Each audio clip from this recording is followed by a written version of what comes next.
I'm so excited to sit down today with my next guest on Beneath the Build, which is Mr. William Avitia, Vice President of Learning Products for Forbes Travel Guide. Thank you so much, Jen, for having me. I'm excited for our conversation today. I am not excited. I'm thrilled. I am thrilled for our conversation. And I just want to give the listeners a little bit of context of how you and I even connected, which was you had booked the Genesis room here by House of 88, and you were doing some recording for a masterclass.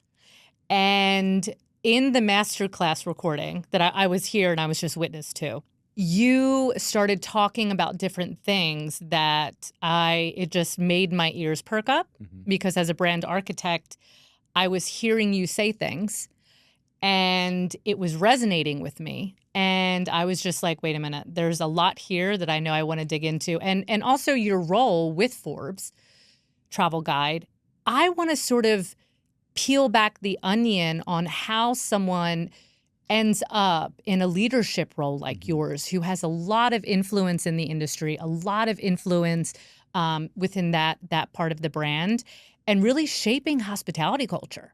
That's huge. That is huge. So before we even dig into that, fork and knife, take me back. Where did you grow up? I'll take you all the way back. Once upon a time when I was born and raised in South Texas. Won't share the year, okay, obviously. All right, fair enough. Fair enough. Yeah, I came from a little town in South Texas, border town.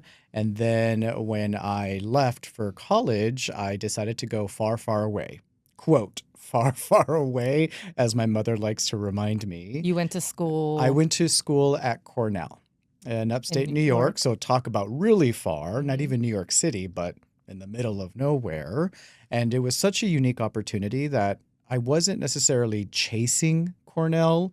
I always tell people it happened by accident. Oh, wow. Cornell was recommended to me by a counselor, and she said, try to apply at Cornell. They cater well to minorities, and you can possibly get a great scholarship. And so I said, okay, great. So I went downstairs to my mom's office. I printed the application, filled it out, and sent it in without doing any research. So I broke that cardinal rule of not doing any research on the school, not really knowing where it was and who they were. And that you were going to freeze.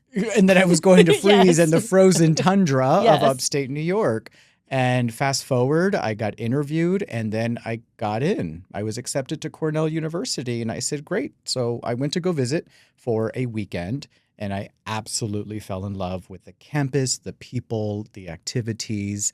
And I remember it clearly because we were all arriving to the university and everyone was talking about the agenda and the schedule of activities where they asked, are you going to the bowling party and the pizza party? And I said, no, I'm going to this reception at the Statler Hotel. Oh. And they said, we have to dress up.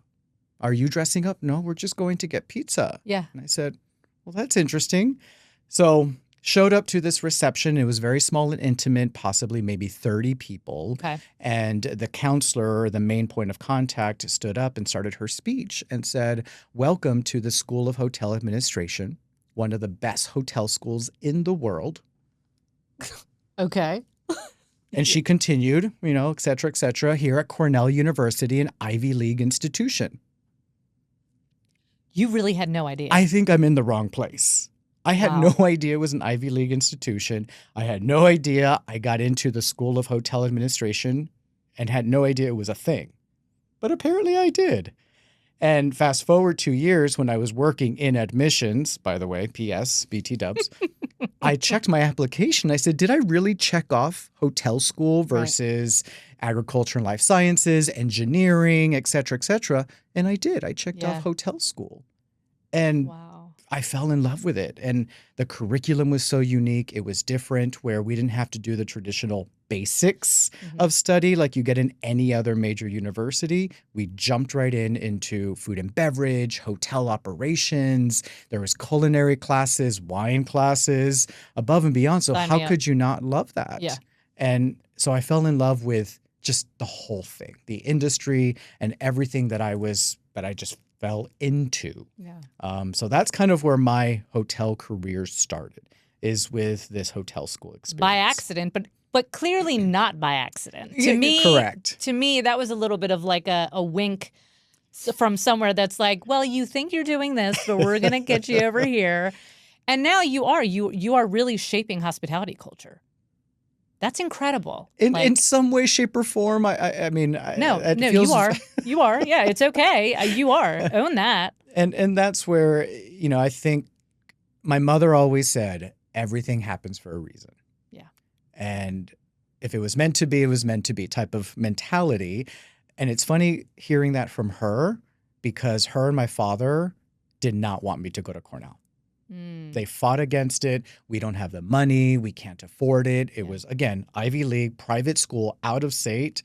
And so you think as a parent, cha-ching, cha-ching, cha-ching, cha-ching, how much is this going to cost? And then far, far away on top of that, where he's never left Texas, and then just to let him go. But I fought tooth and nail. I applied for every loan that I could, and I did it. You got it. So before you had applied there, talk to me, because when I hear hospitality, okay, and that encompasses so many things. To me, if someone said hospitality, sum it up one word. For me, I would say experience.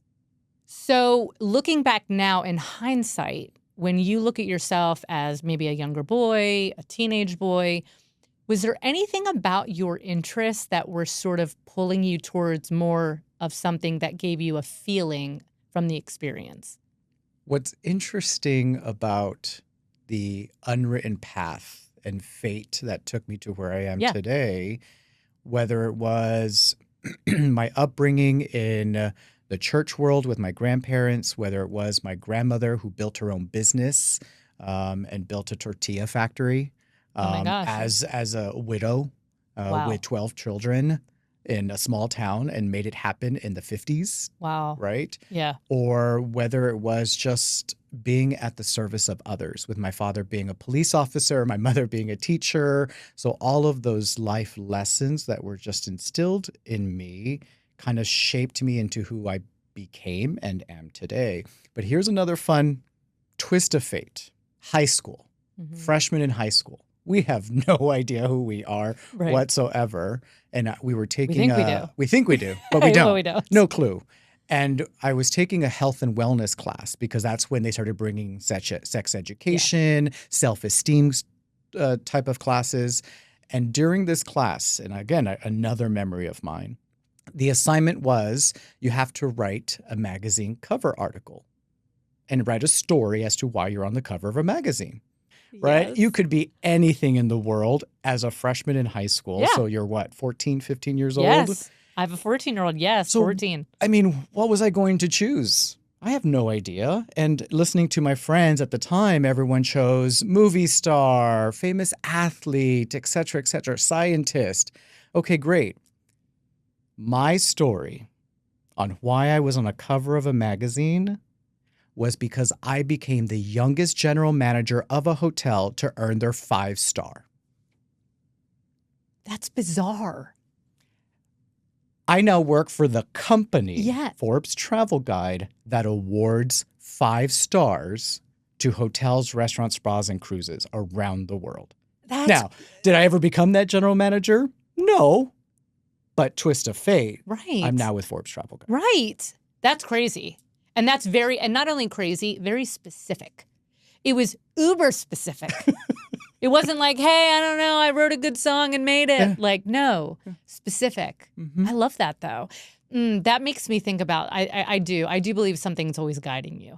You know, even, doesn't matter what you believe. I just think that there's always a, a benevolent hand at play. I do. Correct. Okay, so you said as well that you were Mexican-American. Tell me about the culture of even food and how, do you have a lot of memories with sitting down at the table and food and eating, and how that was an experience for you guys? Yes, absolutely.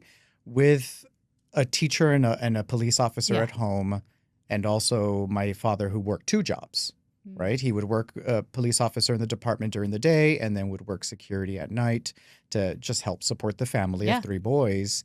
My mother always had kitchen food on the table, right? By 5:30, 6 o'clock. And that was just our routine. And then being part of a Mexican-American family, Yeah. you figured that on weekends, grandma was probably cooking. So she would make fideo, tamales, or something of that nature. Yeah. And that was her way of bringing everybody in. And then you pull that thread into the holidays and Christmas, where there was about 40 or 50 of us coming together under one roof and just celebrating the holiday with food on the table. And then you add my grandmother's business of tortillas. So kind of a little bit of a tortilla snob and or I bet. aficionado. But Yes. that's what we did. And it was all about the food and making sure that we pass that legacy on with recipes. And everyone today, even my cousins, everywhere they are, Yeah. all remembers grandma's fideo. And we all want that recipe. Damn it. So give it to us. You do quite a bit of travel. When you go into these different hotels, different dinners or events that are put on, are you bringing a piece of that boy from Texas with you that is also looking at the experience? Like, even though you may not have grown up, I'm just speculating, in some luxurious environment, there was still something that your senses had to be fine-tuned to, that I feel like potentially were shaped. That's why I was asking you about your heritage and the food and all of that, and just people coming together.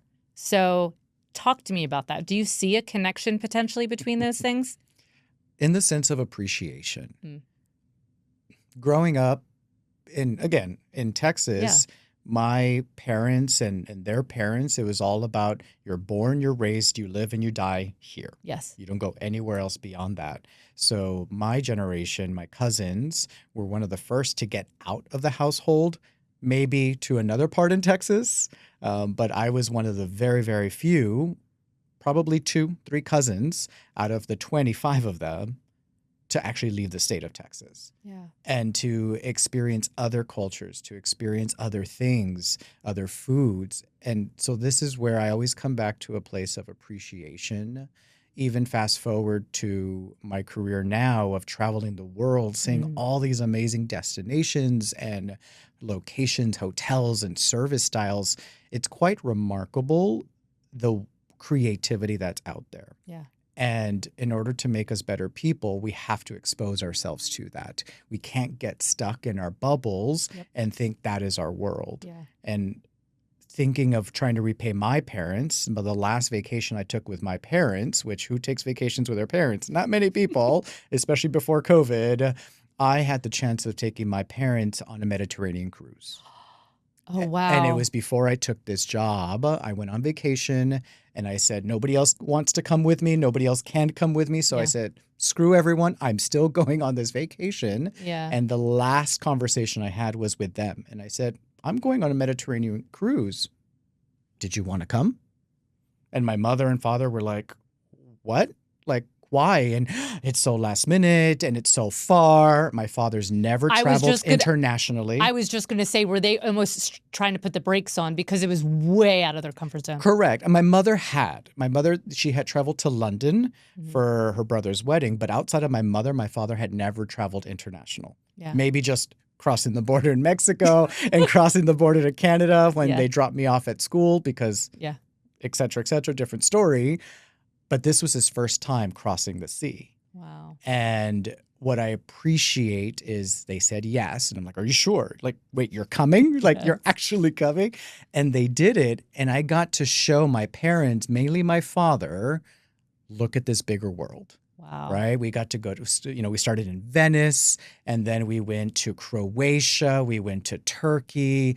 I mean, it just was such a beautiful thing to see his eyes open up. I mean, even flying on Turkish Airlines for the very first time when he was a little concerned from a, stereotype perspective and some code words and other languages. And when I picked him up in the airport, he had his little fanny pack and inside he starts taking out the silverware because he's like, look, they have real silverware when they serve the meal. And it was just those little things that some of us who have this beautiful opportunity to travel that he appreciated in this one time and only lifetime experience he had. Wow. To be able to give that back to your father, is he still living? He's not. So, I mean, that is just an incredible memory that you have, that you Yeah. hold, that you gave. And because of you venturing out, you essentially got to give that back to him. Yeah. That's a beautiful thing. And I do. it wasn't my only one, and I'll share one more Yes, anecdote. please. When I transitioned to Boston at one point in time, and my grandmother, 3 of my aunts, my uncle, and my mother and I decided to go to Italy. And they asked me to, jump on board only because I had the hotel discounts and the hotel hookup. But you also know what you're doing. Correct. I was the hotelie, but I'm also a planner, by nature. So bringing all that together with my uncle, who's kind of the same mindset, same personality, and I helped form this beautiful vacation for my aunts and uncle and my grandmother, right? Who was probably reaching her 80s at the time. And we traveled from Rome to Florence to Venice on this 7-day experience. And something like that is also captured in my brain because I was the only grandchild who got to do that. Oh, wow. Of all the grandchildren of our family, again, of 50 plus individuals, I got to share this with my grandmother, my uncle, my 3 aunts, and my mother. Wow. And nobody else can say that. Yes, it was a little tiresome because I was the youngest one. I got to push grandma on a wheelchair through the cobblestones in the streets of Venice. So your biceps were way bigger. But that's a memory. A memory Absolutely. that nobody can take away, that I get to celebrate and say I got to travel with my grandmother to Italy.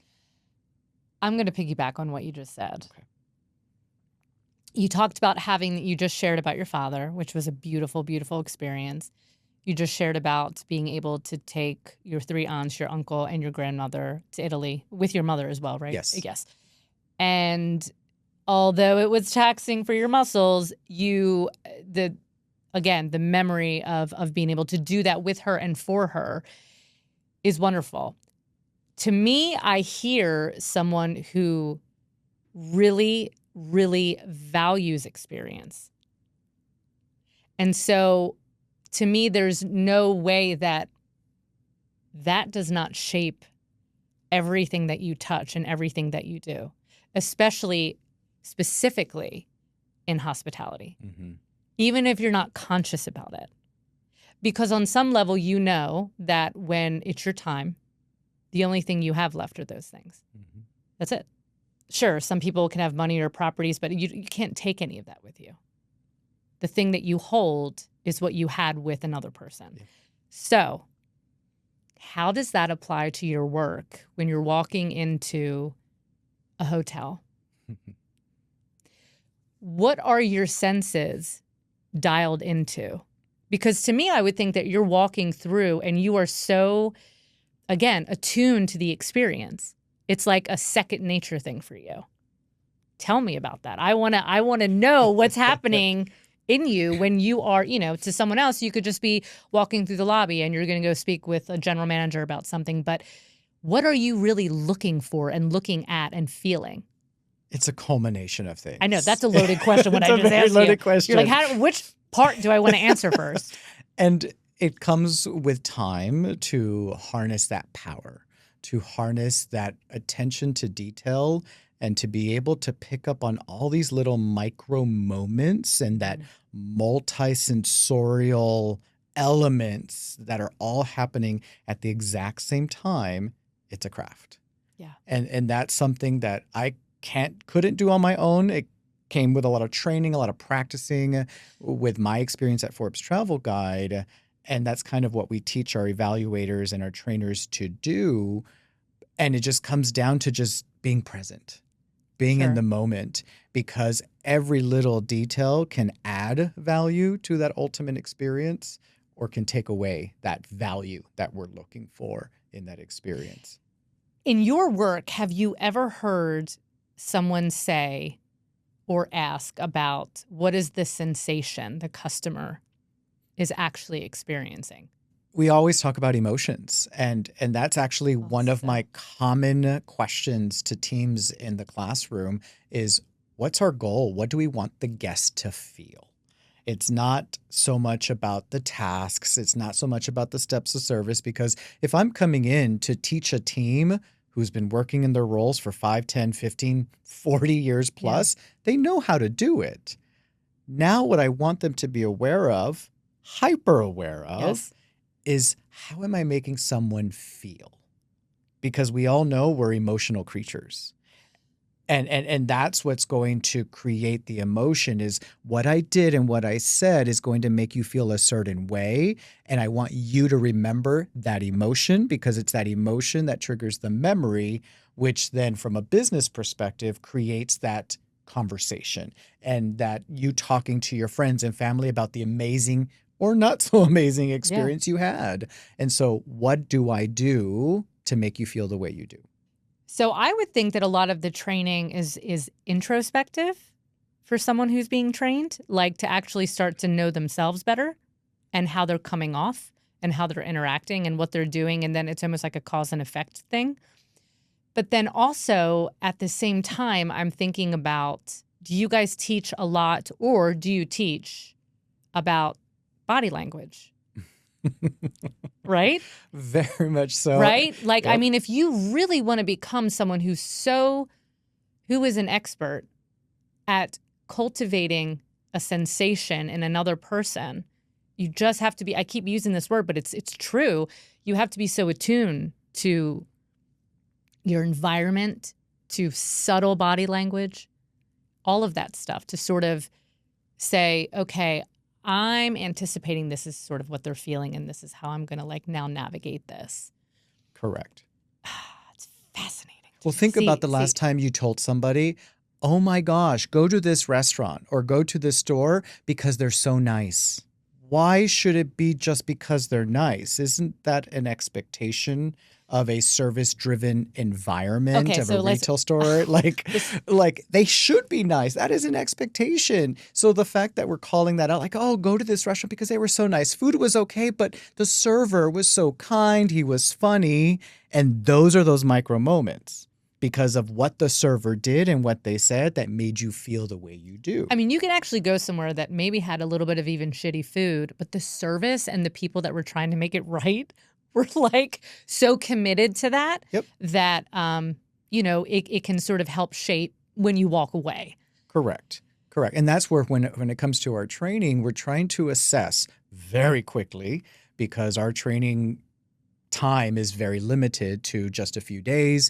And then even within those few days, it's just maybe within an hour that we're with different departments and different teams. So as trainers, we have to be hyper aware of our audience and try to assess, what level of training are we going to deliver today? Are you all just at the basics, the fundamentals, courtesy and manners on how to have better body language and posture and presence? Or are we now at the next level of past the self-awareness, and now how do I recognize that in others? And actually steer it. And actually guide that interaction and conversation for the better?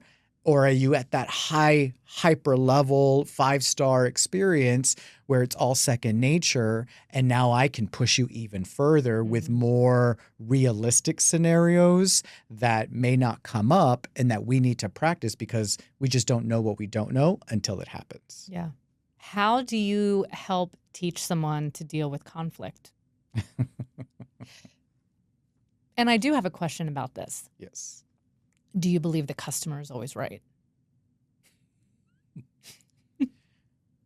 We always want to make the customer feel like they're right. Again, going back to emotion. Yeah. We all know that sometimes there's going to be external variables and actions and behaviors and decisions.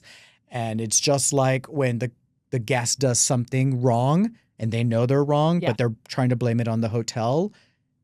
As a service provider, we should be gracious, service providers and innkeepers, and just, I apologize. I apologize that this scenario happened, that you're frustrated, because that's the true cause of your emotion. You're frustrated because of X scenario. You're not mad at me, and we're not trying to point blame here, but I'm going to make things right, whatever that means for you. I'm going to take that a little bit of a step further. Okay. Where would you draw a line on that? when it comes to the customer always being right? Yes. When it's unethical, immoral, or illegal. Thank you. And that's Okay, always great. my HR hat that comes into play with all of my training, especially as teams always say, well, Yes. what about the guests, doing this and saying this and using foul language, or whenever alcohol is involved? Yes. I said, then that's where we revert back to what we know when it comes to, and what we've been trained when it comes to tips training, alcohol service training, policies and procedures, and just know at the end of the day, you should never feel uncomfortable in doing what you love. Yeah. And the moment you do, then you need to ring that alarm, call in reinforcement, and pull back, because you should never put yourself in that position, put yourself at risk, put others at risk for something that someone is going to do or want to do. I'm just glad that I'm hearing you say that, because there has to be a point where the customer is not right. Correct. Right? Correct. So one of the things that always, just directly, it just annoyed me, was that there were moments and times where I was like, the customer's not right. They're not. And I almost felt like I would be doing a disservice to them in their life if I kept, being like, you're right, because they weren't right. There was something that was just not right about it. Right. So I'm just saying, I'm glad to hear you say that. That's all. Well, That's that goes it. back to like safety first, right? Yes. And never putting ourselves in an uncompromising position. Yes. I have a lot of stories, which is for episode 2. Okay. Coming back. About the things that happen in hotel rooms. Yes. And that's where, again, safety first and comfort first. If at any point a staff member, an associate, a host does not feel comfortable providing a service to a guest, then from a leader's perspective, I hold true to that and I pull them back and call in reinforcement. Which then, if we're talking about brand, how do you then tie that to the core values of the organization too? And what you want that ultimate experience to look like and to feel like, and how do you tie that into someone's comfort and or alignment of what they feel comfortable delivering every day, and how does that align to that company's brand? So I've actually never heard someone talk about brand from a boundaries perspective. There's some brands that you sort of know what you're going to get, what you can get away with, what you can't get away with. And so I think it's actually time that really the marketplace, and when they're developing brands or they're honing brands, growing brands, refining brands, really start looking at boundaries as being a part of the public-facing brand. Mm-hmm. Just my thought.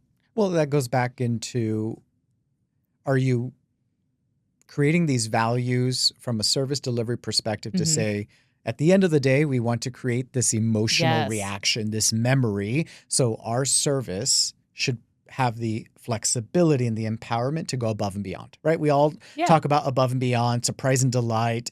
Great. But when it comes to how you deliver it and where those boundaries are, you also want to be very careful and mindful of even the words we use, the attire you choose for your team, the aesthetics of the space, so it doesn't feel like another brand, which is what everyone talks about today, is brand confusion, especially in the hotel world, where every brand just feels the exact same thing, the exact same way, because it's cookie cutter, wash, repeat. So how do you create unique differentiation within your brand and stay true to it no matter what? As someone who is influencing education, shaping it, developing it, do you actually help hone parts of the brand, would you say? Even though necessarily you're not sitting in, you're not the director of brand or something like that. But still, do you still look at your role and what you're doing as actually helping shape the brand? Yes. When we come into a property, especially for some of the bigger brands, such as Ritz-Carlton, St. Regis versus a W or Rosewood, we work really hard internally to make sure that when we show up as another brand ambassador. Got it. And we work with our clients to ensure that if there's any terminology that they want us to use, that we use it. So the training, even though it has the same framework of Forbes Travel Guide, that the delivery is masked as their brand. So when I train at the Ritz-Carlton, I will say ladies and gentlemen, because that's their terminology, versus St. Regis is hosts, versus the W, it's the talent. Got it. So just something subtle as that makes an impact for the team, because you're also standing in front of a room, you're trying to build credibility, but also preach the good word of service on behalf of other leaders. And I always tell my partners and clients that what other campaigns, phrases, terminology, messaging that do you want me to send? Sure. Because it's very much the mom versus uncle dynamic, where you're their manager, you tell them what to do, but it starts to sound like mom and dad. In one ear, out the other. But here comes Uncle William. He's fun. And I say the Yeah. exact same thing that you've been saying all Yep. these few months. And all of a sudden, it's mind-blowing and groundbreaking for them, because it has a different twist, flair, delivery method, and it also resonates with them. Yeah. So that's where there's a little bit of finding the right balance to what we say, because it is very rare today, and we too have evolved as a company and as a training team, that we don't come in and say, you must do it this way because it's the Forbes Travel Guide way. We now cover that up and say, we want you to deliver it as a Ritz-Carlton or as a St. Yep. Regis, or even as whatever brand you are. What can we do to inspire service excellence? I mean, that is so incredibly beneficial to these huge brands, because, you guys are a third party. I mean, a huge brand yourself, but coming in and saying, how can we adapt and take on these core things for you and emulate them back? And essentially, like you just said, the analogy of the mom-dad thing, it's like you're completely, they don't have years and years with you. It's like it's fresh, it's new, because it's coming from a new set of eyes, a new mouth, just a new person. And so I can see how that would be incredibly valuable. You brought up Ritz-Carlton. I stayed at the Ritz-Carlton in Amelia Island. Yes, please. Great choice. Yes, it was great. And I will say my youngest was, how old was he at the time? He was a baby, probably about 6 months. But his dad, my partner, he works in medical device sales. And so he was like a regional sales director. And so they have different conferences and stuff like that. And so this annual one, it was always there. So we went with him. But he was working, I was in the pool, and they had this gentleman come. I don't even know if you know about this, but I have the most wonderful pictures. He, with like a professional camera, because that's what I did for a long time, was commercial photography. And he had these huge bubbles. He was out in the pool, and he was making these bubbles that were like 6 feet long. The kids were going nuts. Anyway, so it was good. It was good. That was my one takeaway from that. Other than the food and everything else, it was just beautiful. I want to take someone, a listener, someone watching, who maybe their goal is to be at a level that you're at, or maybe they're just starting out, or maybe they're curious. Someone that is as refined, that has the refined senses that you do. I want you to literally walk me through. You're in your Uber, you just landed, you're coming into Amelia Island, Florida, and you're going to the Ritz. I want you to walk me through what's happening inside of you. How are you just constantly scanning? And no, really, I mean, and not even in a bad way, but because you're so attuned to it. Are you just always scanning and seeing experience? Okay, that could be lifted. It's almost like graphs everywhere, but that's fascinating to me. So walk me through that. Yes. In your brain, give people a peek into your super talented brain and tell me what's happening. For anybody in our business, we always say it's always on, right? It's hard to turn it off. And I tell people it's not turning it off. It's maybe dialing it down for your own sanity. Because if we don't dial it down, we'll be picking up trash and paper at the supermarket, holding doors You're not open getting paid for at this, Starbucks. William. Correct. So if I were to be arriving to the Ritz-Carlton Amelia Island, I'm in my Uber and I'm mentally getting into that state and just, again, being present and capturing everything, mainly from my side, that the service providers say, or Yeah. in this case, the ladies and gentlemen. So as they open the door, I'm mindful of how long did that take? And what are the very first words are they going to say? Are they going to say, checking in? Or are they going to say, welcome to the Ritz-Carlton, Amelia Island. How may I assist you? Very different. Very different. Then from there, I'm quickly scanning the environment. Is it clean? Is it well lit? Is somebody attentively ready to assist with any luggage? And then from there, what's the next step? Especially in hotels, right? How do you make it feel effortless while at the same time demonstrating we're ready for you? Especially at this level of the Ritz-Carlton. And then from there, after luggage assistance, they're taking you to the registration area. Of course, this is exactly what you got, right? When you were there years ago. And so as you're walking into the lobby, are you being immersed in this environment with beautiful music, beautiful sights and sounds, and a buzz? There has to be this energy, this vibe in the space that feels Ritz-Carlton. Yeah. And then as you approach the registration desk, are you immediately greeted with eye contact and posture and presence, or are they too busy staring down at a computer? Right? So just, again, nuances as we talked about body language. And then as we go through the actual process of checking in, is there space and room to get to know the person? Where are you traveling in from? How was your travels in? What are you excited about during your stay with us? And how could we prepare you for that? Yeah. Right? So being more thoughtful in what's to come. And then from there, getting into your room, and everything is obviously pleasing to the eye. It is exceptionally clean, well maintained, right? Everything has a place, and there's a place for everything within that room. You know, when it comes to the television, the curtains, the blinds, the bed, of course, that it is crispy white clean if they use white linen, obviously. And there's just this sense of floating from a guest perspective, and also what the team did to prepare you for the next phase and for the next phase, so that when you're left alone in that room, all you do is breathe. Two things on that. Because you're talking and I'm like, yes, yes. I know what you're talking about. So I told you I was a commercial photographer for years. So that is just something that when I work with clients, I don't focus on it, but it's something I can help. It's like a tool. I specialize in interiors for quite some time. So I am very aware of high-end interiors and how to shoot them and all of that, the editorial. I know the importance of environment. And so I'd love to hear you talk a little bit about how I think sometimes when people think hospitality, I mean, of course, there's the physical hotel, yes.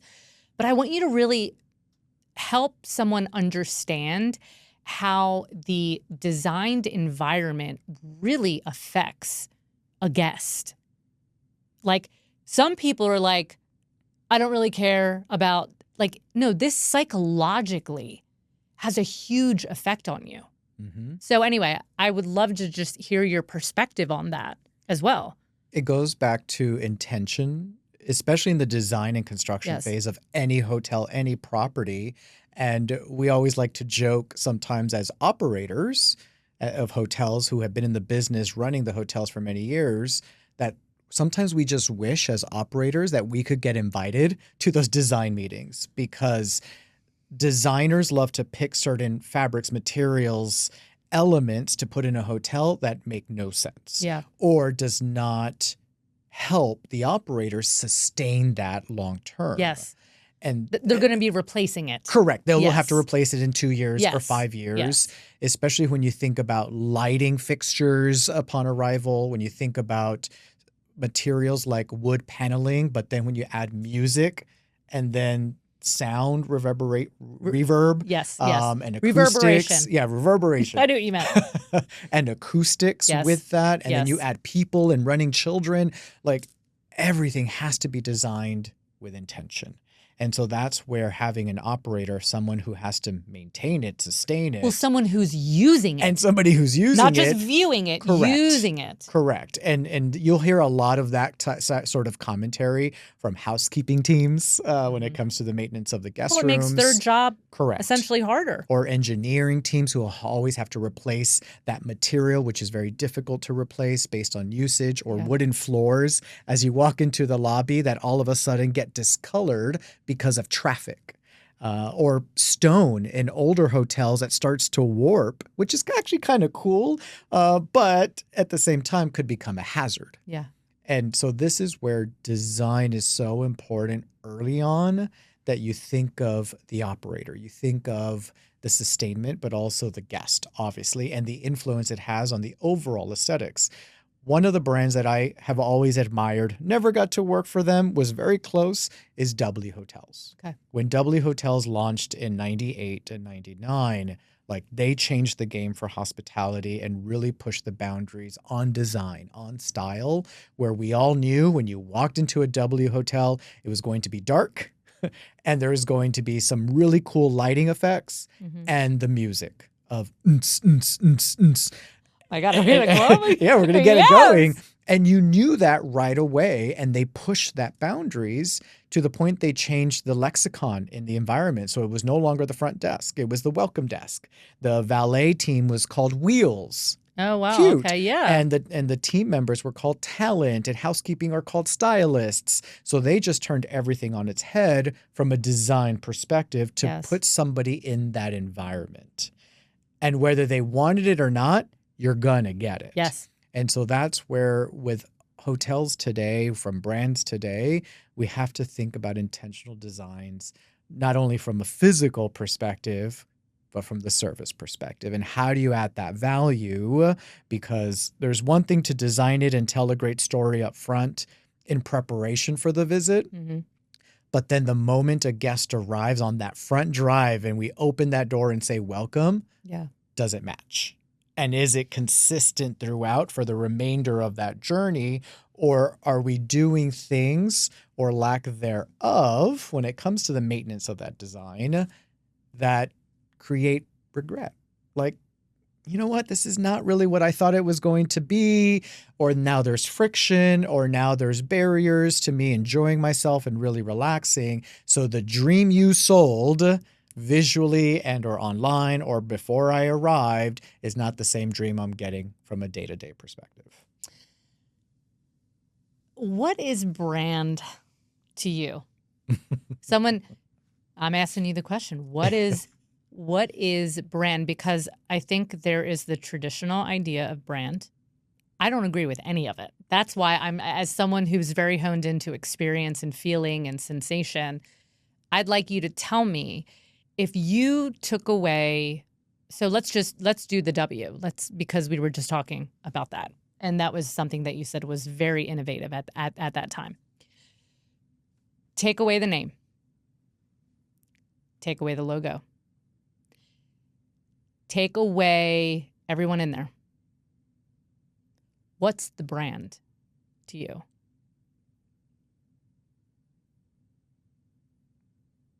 I've always learned that the brand is a promise. And especially in today's world, it's more of that emotional promise of how are you going to make me feel?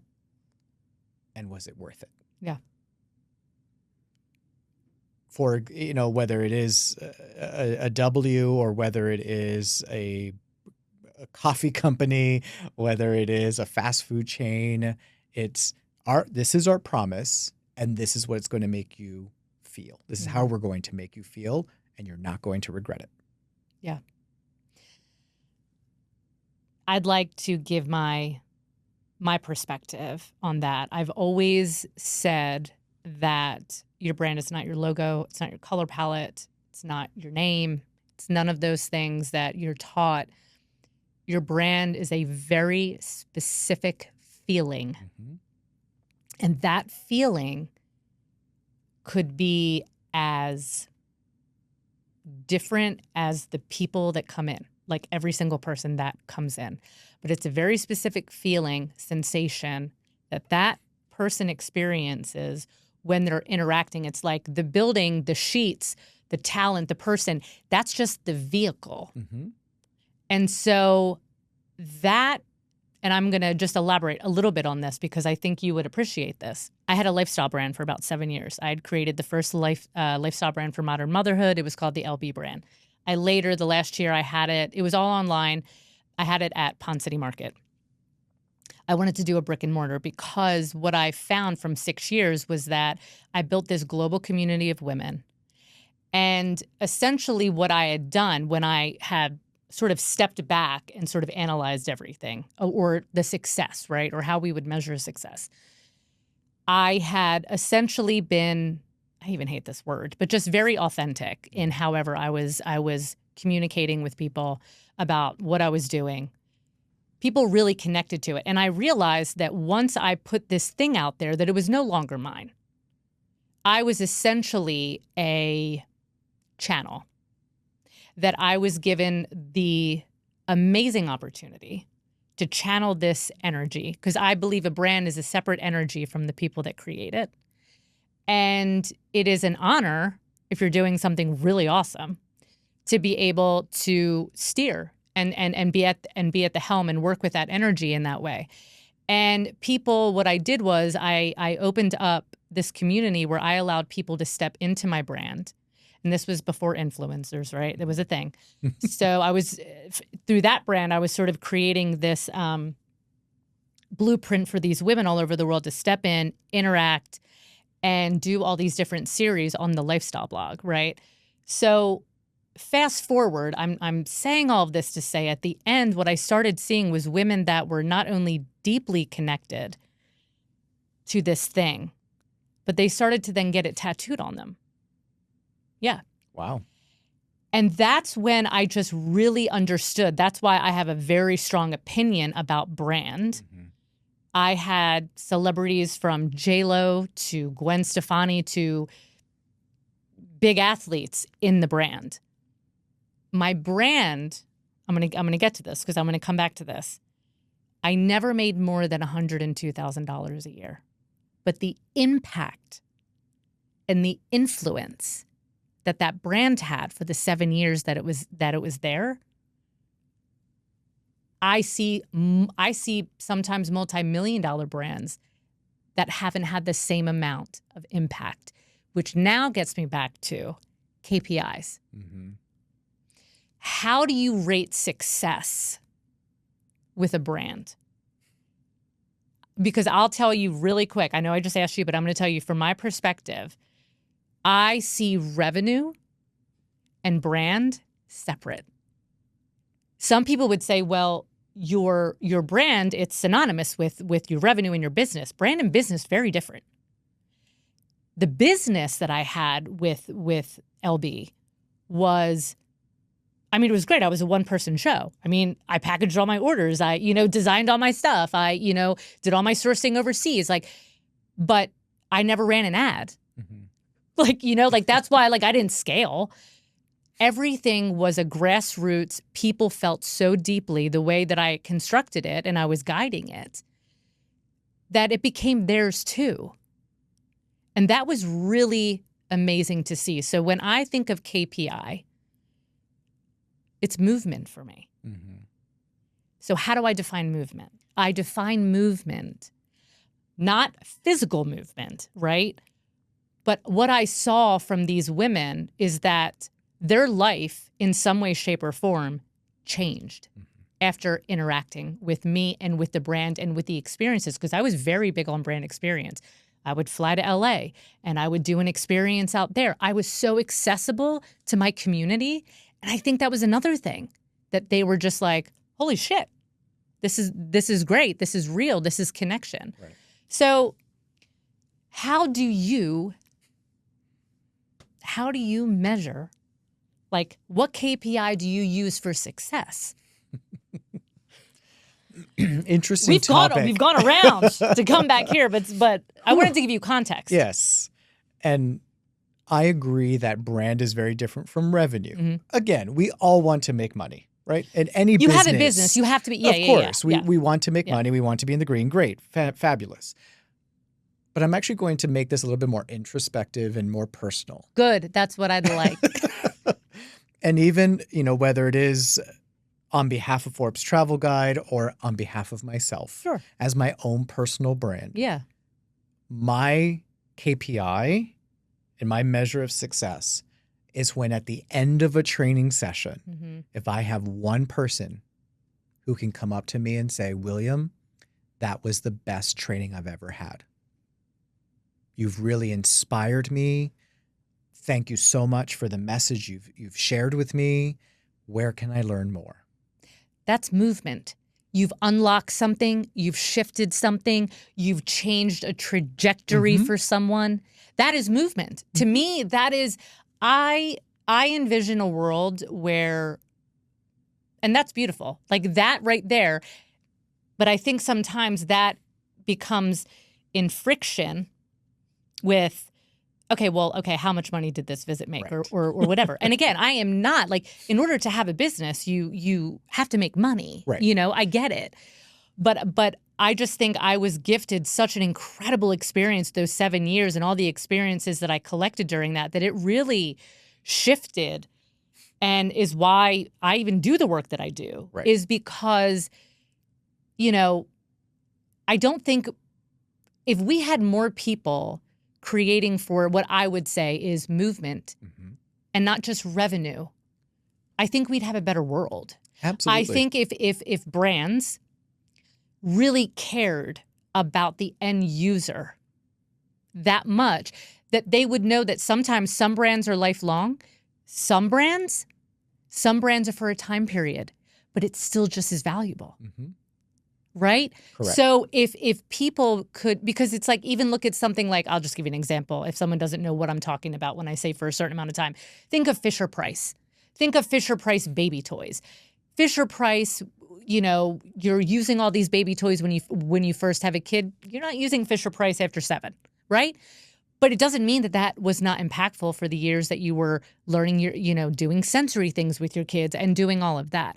So I almost think if brands were like, almost had this integrity about them, that we're so in service to the greatest movement within my end user, that if that means that they evolve out of becoming a user of, or I don't even want to say user, you know what I mean, of the brand, then if it's the best for them, that's what we want. Right.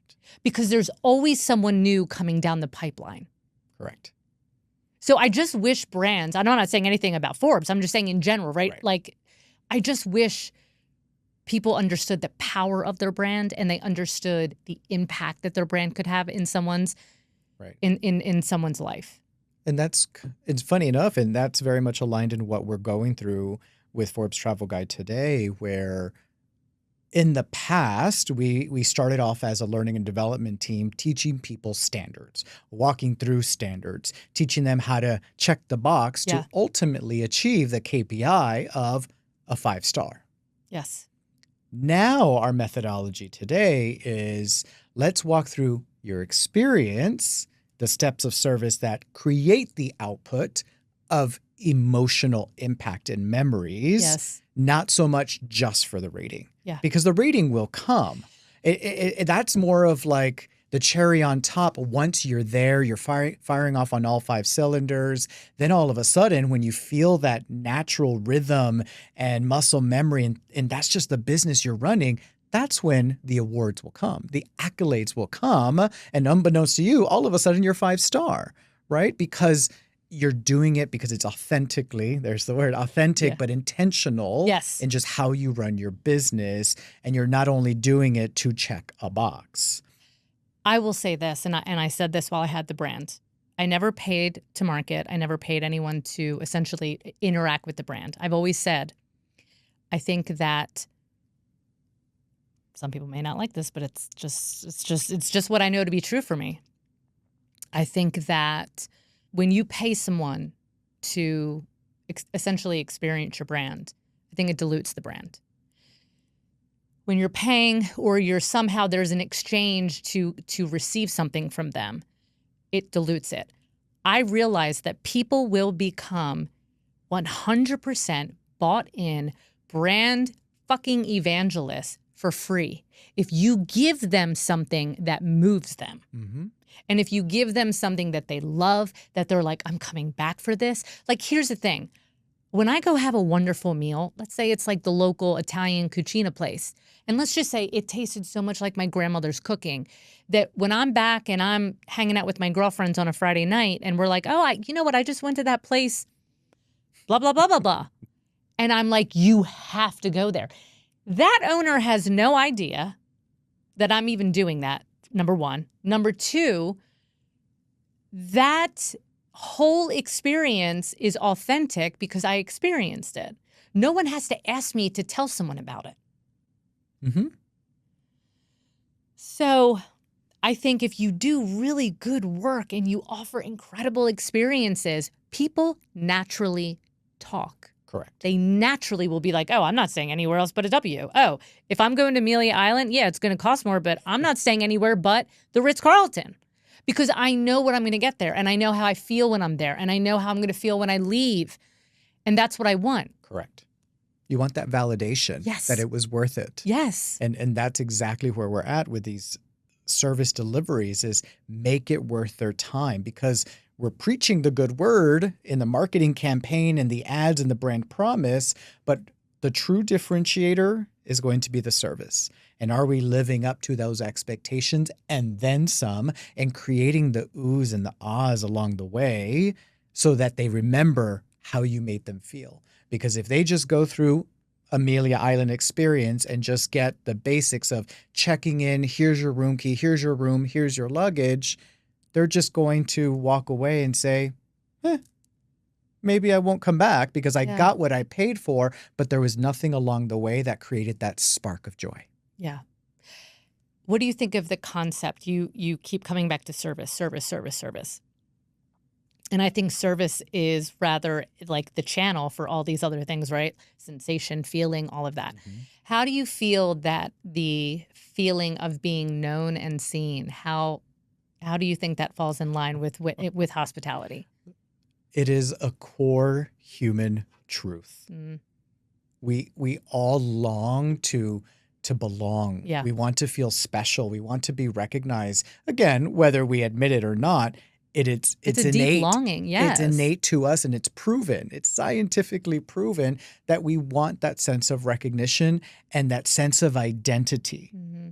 And that's where, when it comes to luxury, think about all the times that we do a good thing and or achieve a milestone. We all want to splurge and do something extra and spend a little extra money on that champagne, on that dinner, or on that gift because we want to remember that accomplishment, but then associate ourselves with that next tier, that next level of brand. And because it's not necessarily the watch, the clothing, it's just that brand association like, ooh, I've made it. Mm-hmm. I've done it. I've reached this pinnacle or this next level that I've been trying to get to for so long. So that's what we need in life. We want to feel special. We want to belong. We want to reach our potential. Yeah. And we just want to be seen.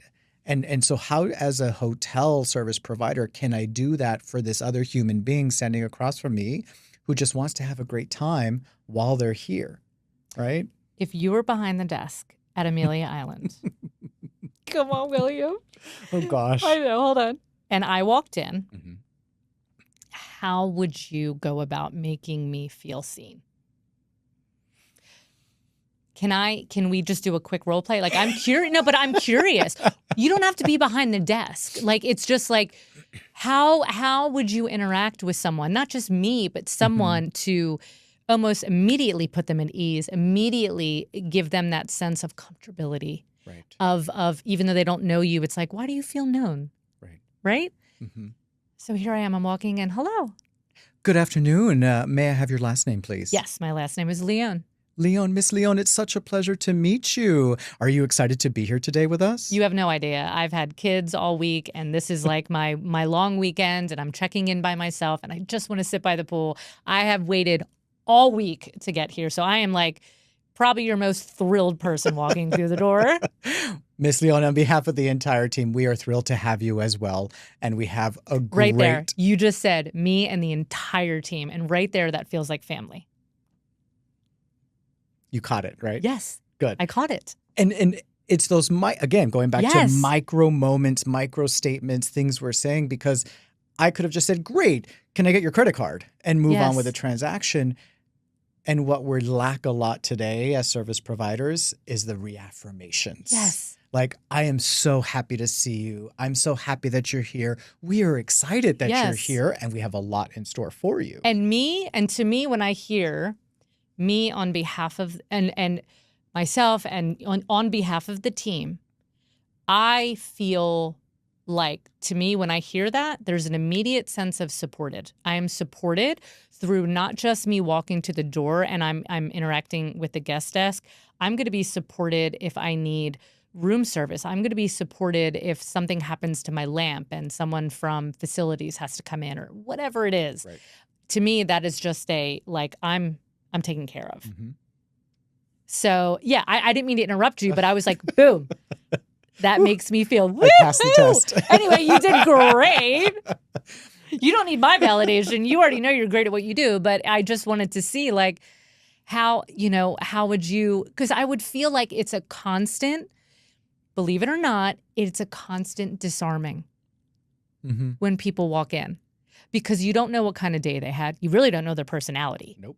You know what I mean? You don't know if they feel like an elitist, or you just don't know. Right. So it is this sense of like, I have to get a gauge on you very quickly and disarm you very quickly. Correct. All for good intent, nothing weird, but Correct. just all for good intent so that they can. Correct. And that's where we fall into the trap of just the basic probing questions of, how are you? How was your flight? Is this your first time here? Yes. And that's something I'm just trying to shake out of our teams.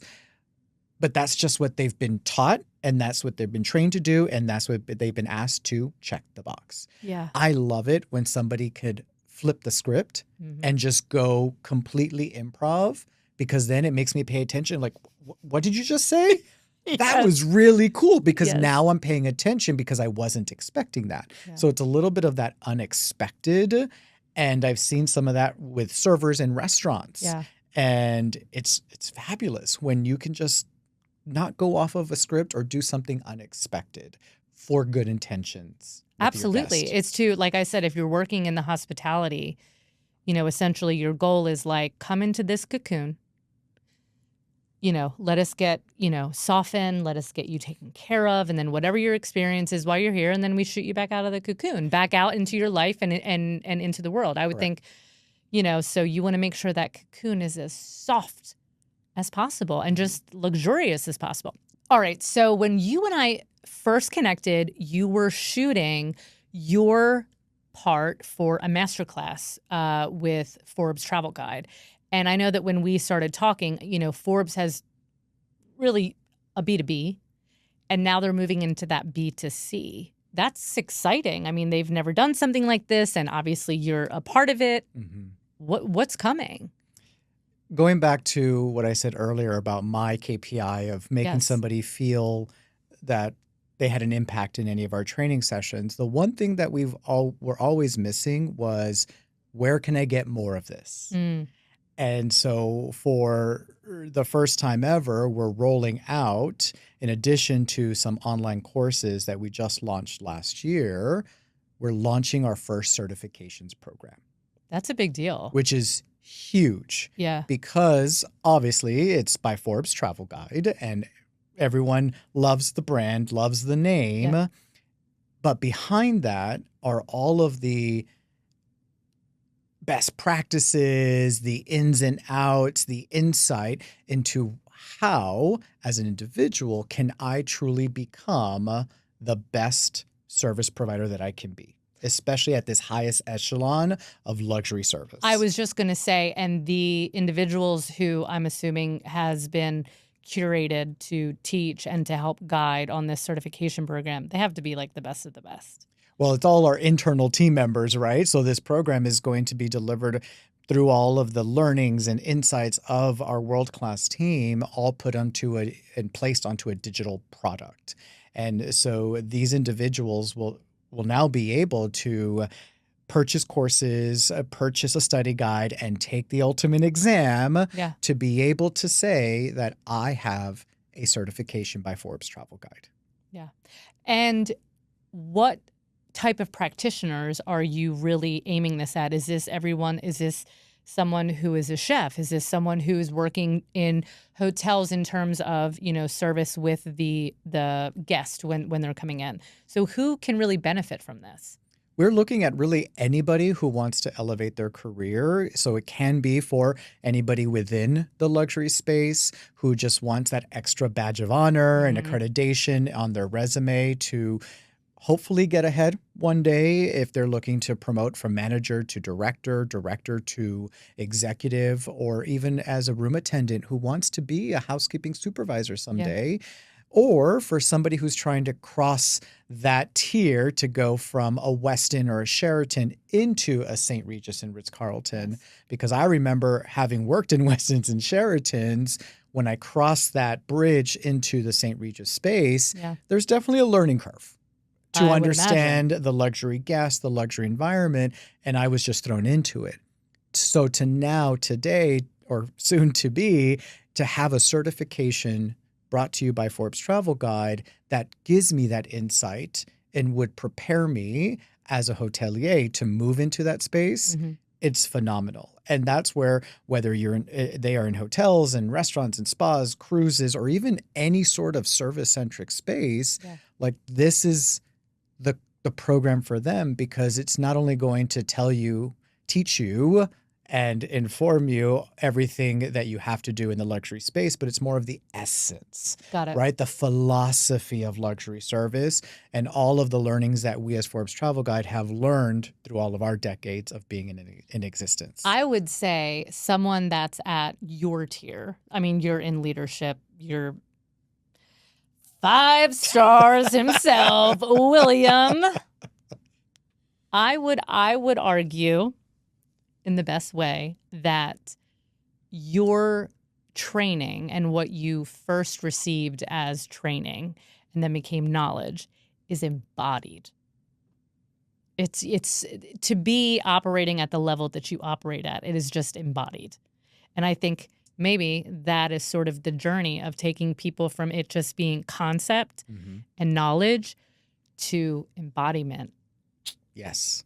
And that's, you can feel that. Like, that's correct. We want to build that comfort in who they are in their own skin and whatever brand, whatever location they're in, and then the confidence. Yes. Especially after COVID, where we lost a lot of amazing staff to other industries because they just did not want to work in hospitality anymore. Yeah. And we had to attract a whole new breed of individuals who have never worked in industry and never in luxury. Yeah. So now here's that certification program to bring that confidence, to bring that understanding and that essence and what it takes to embody that level of service. Yeah. So that it's like when people just experience you, it's like it's the wow factor. It's the thing.